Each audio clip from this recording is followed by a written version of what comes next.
हम इस वक्त हजरतगंज में देखिए रॉयल कैफे के बाहर खड़े हैं। बड़ा मशहूर ये कैफे, बहुत जबरदस्त यहाँ की चाट है और बड़े बड़े लोग यहाँ पर चाट खाने आते हैं और यहाँ पर काफी लोग भी आप देख सकते हैं। और देखिए हमारे तमाम संवाददाता, हमारे ब्यूरो चीफ वीरेश पांडे, हमारे संवाददाता अनुभव शुक्ला और साथ ही साथ शैलेश अरोड़ा, इन तीनों लोगों को आपने लगातार, आप इनको देख रहे होंगे, उत्तर प्रदेश लखनऊ में लगातार ये लोग चुनाव प्रचार को कवर कर रहे हैं। तो सबसे पहला रिएक्शन मैं इन तीनों से लूंगा। शैलेश, मैं चाहूंगा कि आप शुरुआत करें।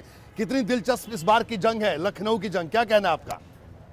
देखिए रोहित जी, इस समय बात करें अगर लखनऊ की तो 9 में 8 सीटें भाजपा के पास और 1 सपा के पास, यानी सपा को कहीं ना कहीं बाकी सीटों पर कब्जा करने की लड़ाई लड़नी है। और वहीं भाजपा की अगर बात करें तो दावा कर रही है कि इस बार 9 की 9 सीट जीतेंगे, लेकिन लड़ाई इतनी आसान नहीं है। बहुत ही कह सकते हैं कि बिल्कुल कट थ्रोट फाइट इस समय देखने को मिल रही है। चलते हैं, और भी लोग साथ में हमारे सहयोगी अनुभव शुक्ला है, उनसे भी जानते हैं।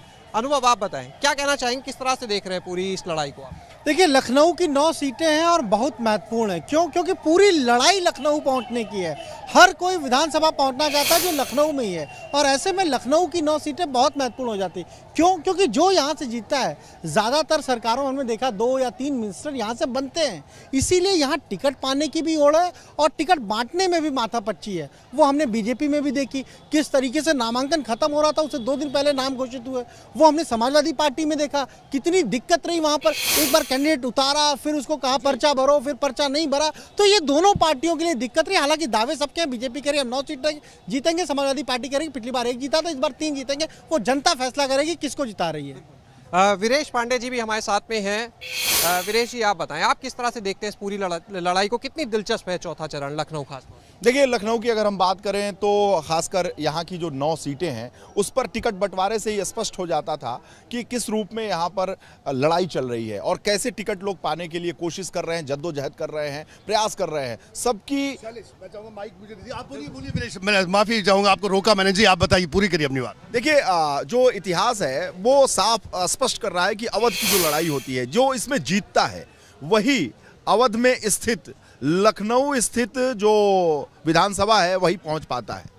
ये 2007 में भी दिखा, 2012 में भी दिखा, 2017 में भी दिखा, और ये स्पष्ट है कि यहाँ की लड़ाई में भारतीय जनता पार्टी अपने को काफ़ी मजबूत मानती है। भारतीय जनता पार्टी का जो इंटरनल सर्वे है उसमें वो ये मानती है कि अवध उसका सबसे मजबूत गढ़ है और हमेशा से रहा है जी।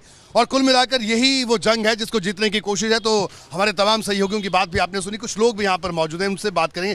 क्या लग रहा है आपको, लखनऊ की बात करें या पूरे उत्तर प्रदेश की बात करें, क्या सोचकर वोटिंग आप करने वाले हैं? भाई देखिए, मेरी पर्सनल बात करेंगे तो मैं तो यही देखूंगा कि मेरा काम कौन करवा सकता है, कौन अप्रोचेबल है मेरे लिए।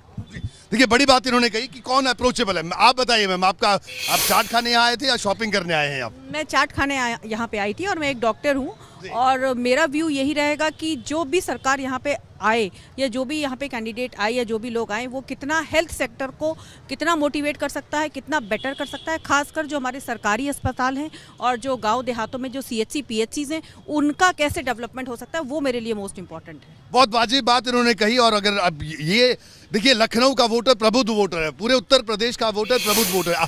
आप बताइए, आपका क्या कहना है? जहाँ तक मुझे लग रहा है कि लखनऊ में जो सरकार मतलब जो अपने वादे निभाएगी, जो अच्छे से काम करेगी, मैं उसी को वोट करूँगी। ठीक है, आपका कहना है किसने अच्छा काम किया, किसने नहीं, सबकी अपनी अपनी राय हो सकती है। आप बताइए। मैं फिलहाल सरकार से सहमत नहीं हूँ, क्योंकि धरातल पे काम नहीं हुआ है। शहर में हो सकता हुआ हो, पर ग्रामीण क्षेत्रों में युवाओं को देखा जाए, किसानों को लेकर देखा जाए तो जनता बहुत ही ज़्यादा त्रस्त है, गरीब आदमी सबसे ज़्यादा परेशान है।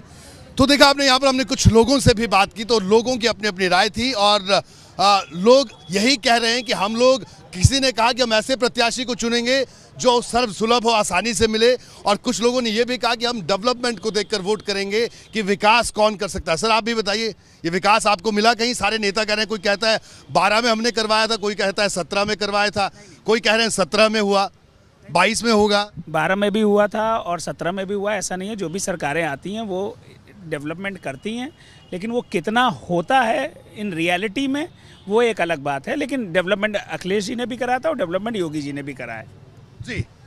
तो ठीक है, इन्होंने बात अच्छी कही और बात बड़े बीच की कही और बात बड़े पते की भी कही कि विकास हर सरकार का एजेंडा होता है, लेकिन वो किस तरह से इंप्लीमेंट होता है, जमीन पर कैसे उतरता है, वो मायने रखता है।